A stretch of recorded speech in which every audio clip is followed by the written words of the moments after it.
Les brutes, l'élève discret qui transforme le silence en force, Quentin Lemaire se déplaçait dans le lycée Victor Hugo avec la prudence, presque la solennité, de quelqu'un qui avait appris depuis longtemps que l'attention était un piège qu'il fallait contourner, un siège sur lequel on ne pouvait jamais s'asseoir sans sentir le poids d'une douzaine de paires d'yeux.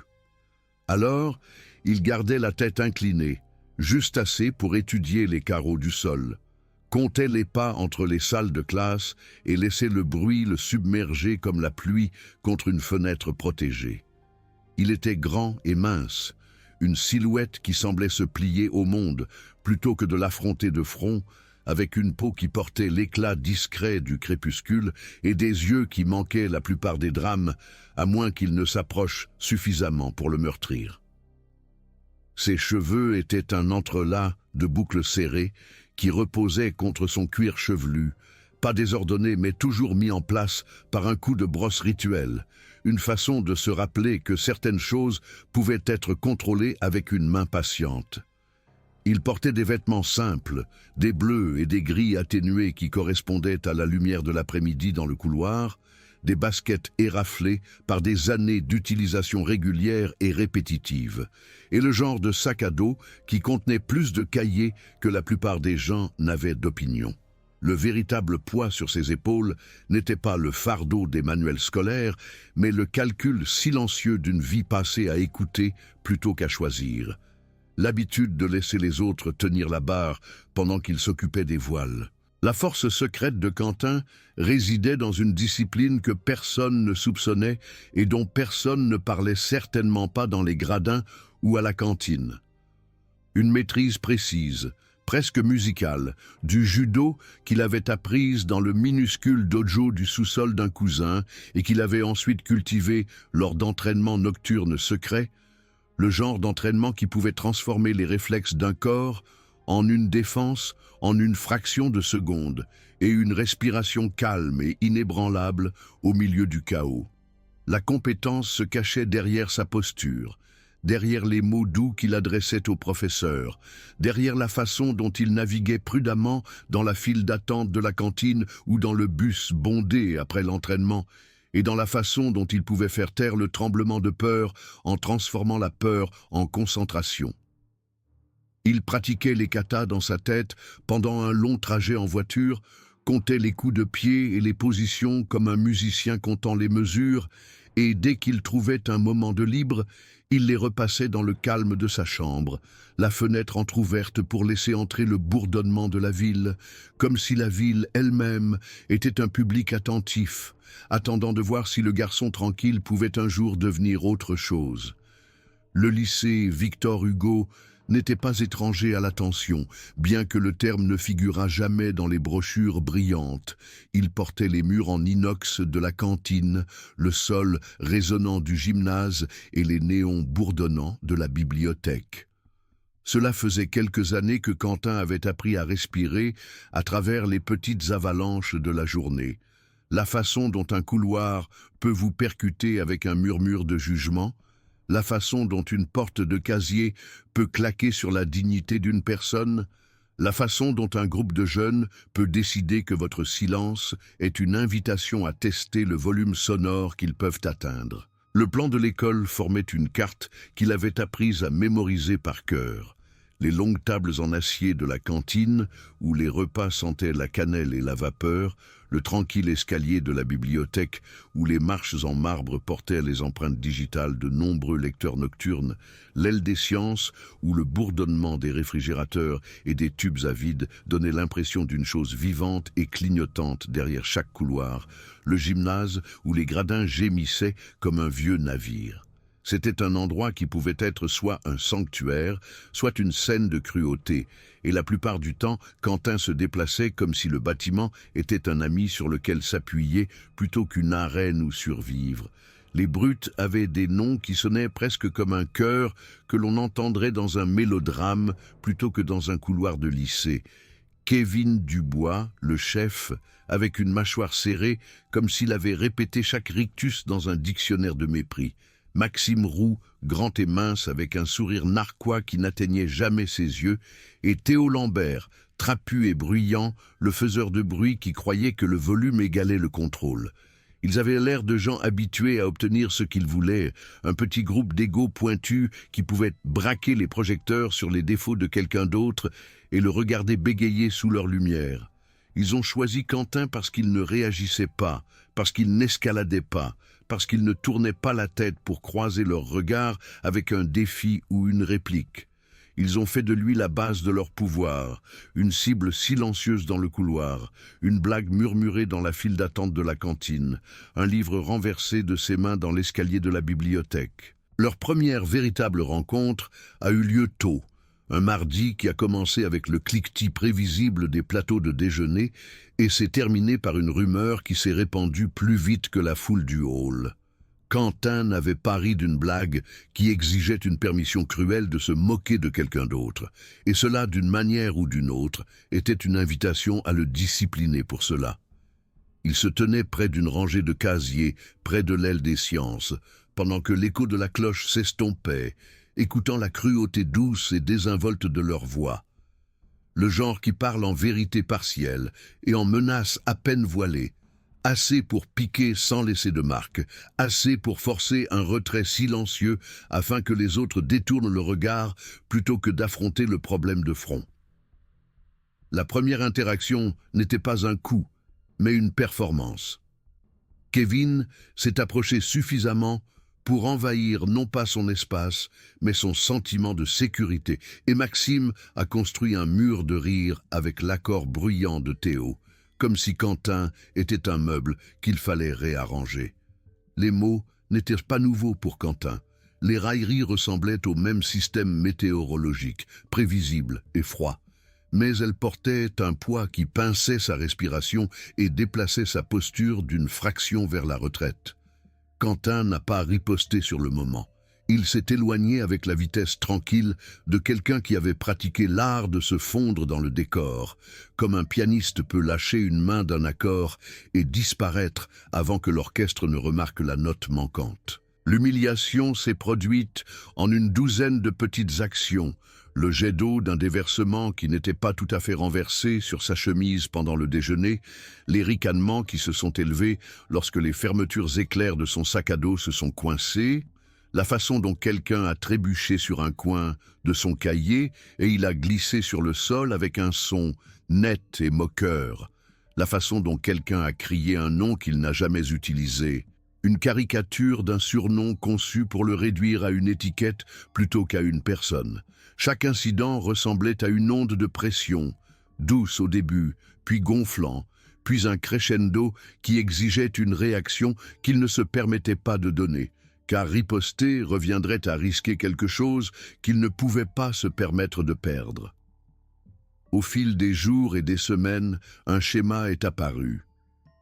Les brutes ont testé à plusieurs reprises les frontières de son silence. Et Quentin a trouvé de nouveaux couloirs pour se faufiler, de nouvelles sorties pour arriver à temps en classe, de nouveaux angles pour approcher la porte à l'abri de la foule. Il avait l'impression d'être un courant d'air dans une tempête, toujours en mouvement juste assez pour éviter d'être aplati, ne se retournant jamais pour affronter le vent qui menaçait de le déchirer. Dans l'escalier de la bibliothèque, il s'arrêtait pour respirer, comptant jusqu'à 10 et laissant le monde ralentir autour de lui. À la cantine, il regardait la lueur jaune des lumières du plafond se refléter sur le métal de son plateau et faisait semblant que la surface était un lac, le brouhaha autour de lui n'étant que des ondulations plutôt que des vagues. Le drame des brutes est devenu prévisible lui aussi. Une blague, une bousculade, un déversement, une demande de silence, et le garçon tranquille s'est exécuté en se taisant, en s'éloignant, en laissant le couloir avaler le son de son propre rythme cardiaque d'une manière qui ne trahissait pas la peur, mais gardait sa peur assez petite pour la cacher. Un réservoir silencieux de force qu'il refusait d'utiliser d'une manière qui nuirait aux autres. Au milieu du trimestre, quelque chose a changé d'une manière que personne n'aurait pu prédire. La grande humiliation a eu lieu un après-midi dans un endroit que Quentin considérait autrefois comme un sanctuaire. Le théâtre de l'école, où Camille Dumont veillait sur la magie tranquille de la scène, où les lumières brûlaient d'un or pâle et plein d'espoir, et où l'air sentait toujours légèrement la peinture en aérosol, le vieux café et la possibilité. Camille était en terminale et portait une douce confiance comme une veste qui lui allait parfaitement, quelqu'un qui pouvait faire en sorte que les lumières de la scène ressemblent à une chaude étreinte et que le public se sente vu, même dans une foule. Le club de théâtre avait prévu une présentation des voix des élèves, une lecture de poèmes, une soirée où la salle s'inclinerait vers la vulnérabilité et montrerait à quoi ressemblait la peur lorsqu'elle choisissait d'être courageuse. Camille avait invité Quentin à l'arrière de l'auditorium après la répétition, lui demandant de faire une vérification du son sur un microphone qui n'aimait pas vraiment sa voix, de tester l'équilibre entre la scène et le public, entre une confession murmurée et un cri à l'aide.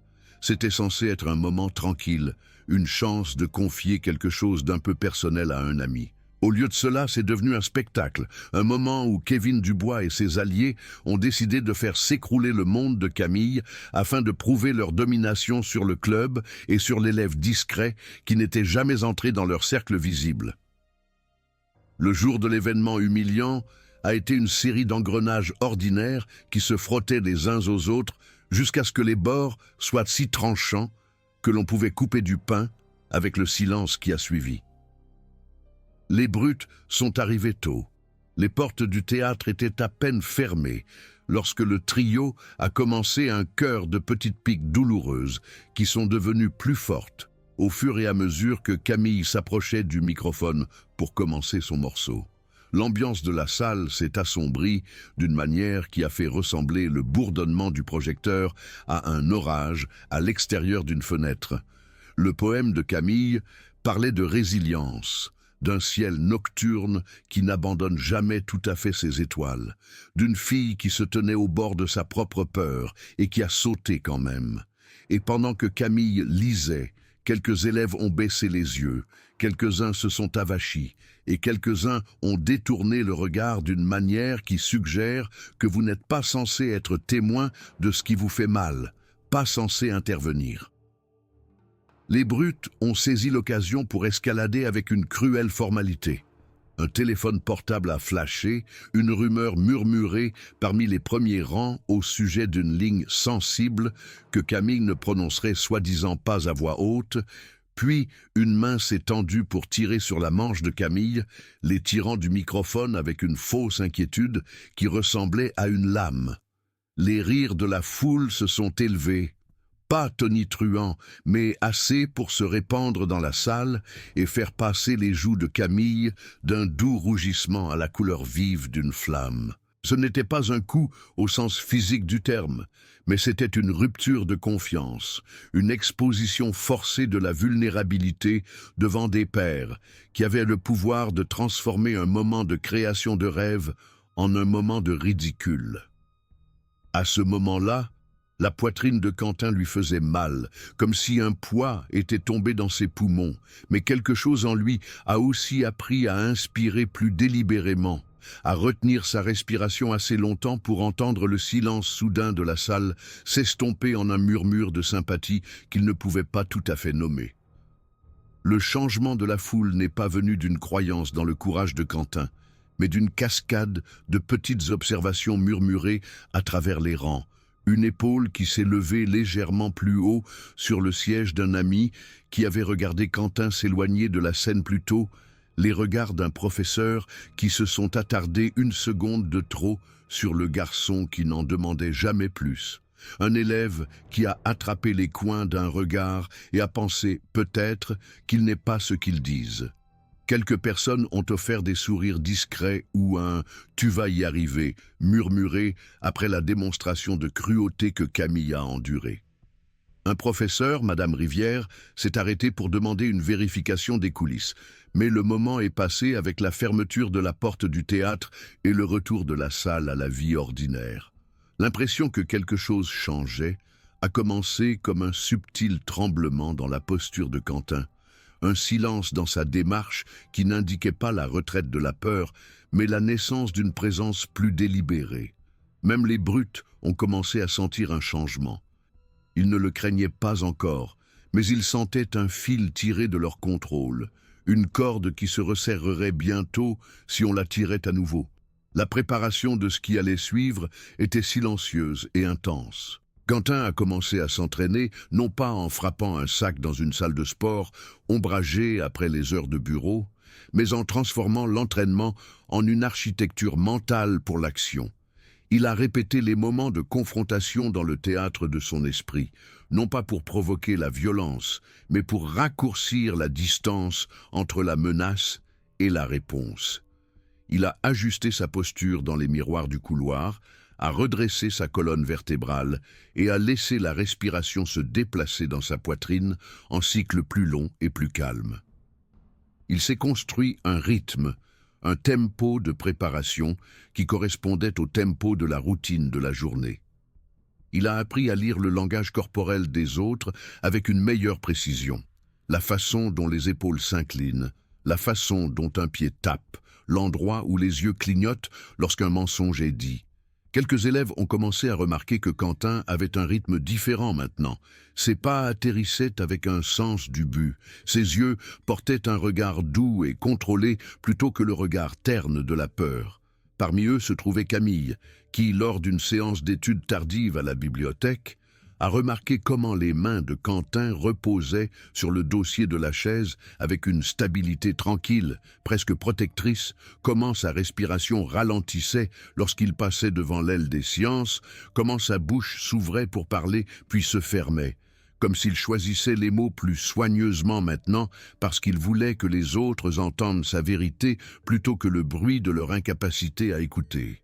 Camille a posé des questions sur le nouveau calme, et Quentin a simplement dit, dans une phrase qui semblait presque empruntée à un film sur les héros, que ce n'était pas un nouveau courage, mais une détermination acquise, le résultat du choix de ne pas laisser la cruauté de quelqu'un d'autre définir sa journée. La confrontation décisive est arrivée avec l'inévitabilité d'une tempête qui refuse de passer sans un coup de foudre.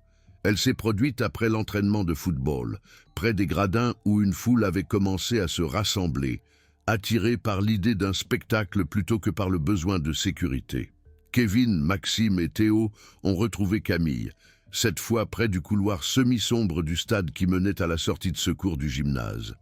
Ils avaient besoin de se sentir plus grands, d'effacer le souvenir de la salle de la gentillesse de la veille envers le talent de Camille, et ils ont cherché à terminer ce qu'ils avaient commencé en faisant en sorte que l'espoir de Camille semble ridicule devant tout le monde. Ils ont acculé le couple, le cahier de Camille rempli de lignes et de griffonnages qui capturaient la tranquille défiance d'une âme, gisait à leurs pieds. Et Camille se tenait avec le menton relevé, un regard de détermination qui trahissait la peur dans leurs yeux. Les brutes se sont rapprochées, leur voix baissant à un sifflement qui était censé effrayer, menacer, rappeler à tout le monde qui contrôlait la salle. Mais à ce moment-là, Quentin n'est pas resté silencieux ou ne s'est pas évanoui.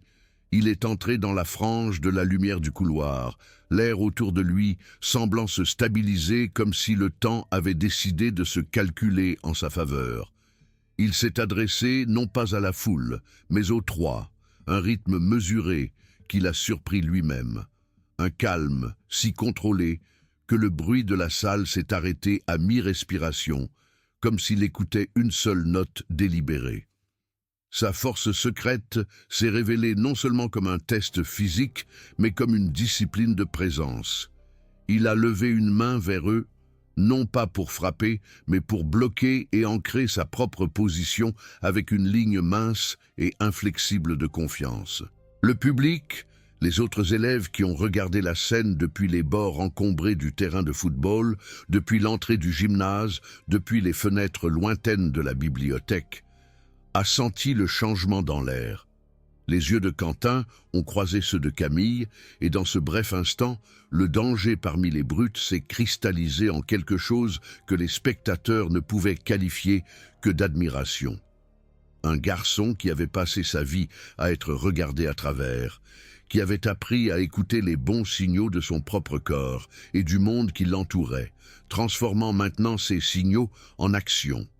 Il a utilisé une séquence de coups de pied contrôlés et précis, appris après des années de pratique silencieuse, non pas pour blesser, mais pour désarmer et créer une voie hors du danger. Un blocage rapide a empêché une bousculade vers Camille.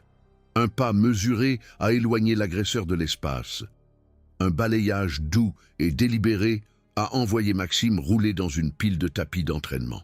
Le mouvement était prudent, presque chorégraphié, mais il était aussi honnête, le genre d'honnêteté qui ne peut exister que lorsqu'une personne a pratiqué une vie de retenue et l'utilise au moment exact où elle est nécessaire. La peur autour des brutes s'est dissoute en un respect à contre-cœur au fur et à mesure que la confrontation se déroulait. Les spectateurs ont haleté devant la violence soudaine, presque chorégraphiée, puis ont expiré lorsque les coups n'ont pas dégénéré en quelque chose de catastrophique. La foule, autrefois désireuse d'assister à un spectacle de cruauté, regardait maintenant un jeune garçon qui ne cherchait pas l'approbation de la foule, mais qui refusait d'abandonner sa propre sécurité ou celle de Camille, qui se tenait le dos pressé contre un casier, son cahier serré contre sa poitrine, comme s'il s'agissait d'un bouclier fait de papier et d'encre. Les brutes, franchement choquées par ce qu'elles avaient mal interprété comme une cible fragile, se sont retrouvées surpassées, non pas par la force brute seule, mais par un calme compensatoire. Le moment final n'est pas venu comme une fin brutale, mais comme une reprise tranquille de l'espace. Quentin s'est arrêté avec gravité dans son pas, à regarder dans les yeux de Kevin avec quelque chose comme une pitié distante, puis, avec l'autorité de quelqu'un qui avait appris à respirer avant d'agir, a offert un mot, une limite et un choix. Que cela se termine maintenant, ou cela se termine par la manière forte. Il n'a pas porté de coup final brutal, mais il a porté une démolition décisive qui a rendu incapable l'aura d'invincibilité autour de Kevin et l'a laissé sur le sol avec un regard essoufflé et étonné qui disait qu'il ne pouvait plus commander la peur comme si elle était une marchandise. La dynamique de la salle a changé à la suite du combat. Un silence s'est installé sur les gradins et dans le couloir à l'extérieur du théâtre, suivi d'un chœur de murmures qui ressemblait plus à une confession qu'à un jugement. Certains élèves ont murmuré sur la façon dont la posture de Quentin avait changé au cours des dernières semaines, comment il portait maintenant ses épaules en arrière avec une force tranquille, comment sa voix, lorsqu'il parlait aux autres, portait du poids, comment ses yeux ne fuyaient plus les problèmes, mais se posaient dessus avec une intention stable et mesurable. La bravade des brutes s'est brisée après coup. Les rictus de Kevin ont perdu leur magnétisme, les demi-sourires confiants de Maxime se sont estompés. La voix forte de Théo portait maintenant un soupçon d'incertitude. L'admiration et la peur qui s'étaient entrelacées dans les couloirs de l'école se sont relâchées, et un nouveau respect a commencé à prendre racine, non pas comme une peur de la punition, mais comme la reconnaissance d'un type de force différent. Une force qui est tranquille, disciplinée et orientée vers la protection des autres autant que vers la défense de soi. L'admiration de Camille est devenue quelque chose de plus tangible dans les jours qui ont suivi. Il a continué à être une cible, dans le sens où les brutes ont essayé à nouveau de l'humilier, mais cette fois, la tentative n'a pas réussi à susciter les rires de la foule, car la salle portait un nouveau souvenir. L'image de Quentin s'avançant, non pas comme un écho de brute, mais comme un bouclier et une main ferme. Camille a également trouvé un courage renouvelé, et le lien entre Quentin et Camille s'est transformé en quelque chose de plus résilient qu'un béguin ou une connexion occasionnelle. Il est devenu un partenariat avec un sens partagé du risque et un vœu mutuel de protéger ce qui comptait, une promesse prononcée sans mots, mais comprise dans la façon dont Camille regardait Quentin, avec une douce confiance, et dans la façon dont Quentin répondait avec un sourire lent et certain. La romance n'était pas bruyante et ostentatoire, mais présente dans la façon dont ils se surveillaient mutuellement pendant le déjeuner, dans la façon dont Camille dessinait un portrait tranquille de résilience et le laissait à Quentin à découvrir dans la salle d'art, dans la façon dont Quentin offrait une main à Camille, lorsque le monde devenait trop lourd pour les épaules de Camille, Dans les semaines qui ont suivi, le lycée Victor Hugo a changé son atmosphère avec une évolution lente, presque patiente. L'administration, qui s'était précipitée pour traiter le dernier incident avec la promesse d'une intervention accrue, s'est retrouvée confrontée à un problème différent. La culture de l'école avait besoin d'une nouvelle architecture, une conception qui privilégie la responsabilité, l'empathie et la reconstruction de la confiance entre les élèves et le personnel. Certains professeurs ont commencé à intervenir plus systématiquement, en particulier ceux qui avaient observé la façon dont un élève tranquille pouvait absorber la cruauté de la salle et rester debout, non pas avec la bravade d'un héros, mais avec la dignité de quelqu'un qui sait ce que signifie la justice lorsqu'elle est méritée. D'autres sont restés passifs ou dépassés, leur inaction rappelant les défis que représente le changement d'un écosystème social qui s'est longtemps appuyé sur le silence comme forme de conformité. Les brutes, quant à elles, ont été confrontées à une nouvelle réalité. Le garçon tranquille qui n'a jamais cherché les ennuis leur avait donné une leçon qu'elles ne pouvaient ignorer sans perdre leur propre sentiment de contrôle, et les humiliations qui avaient autrefois ressemblé à un divertissement ressemblaient maintenant à un miroir.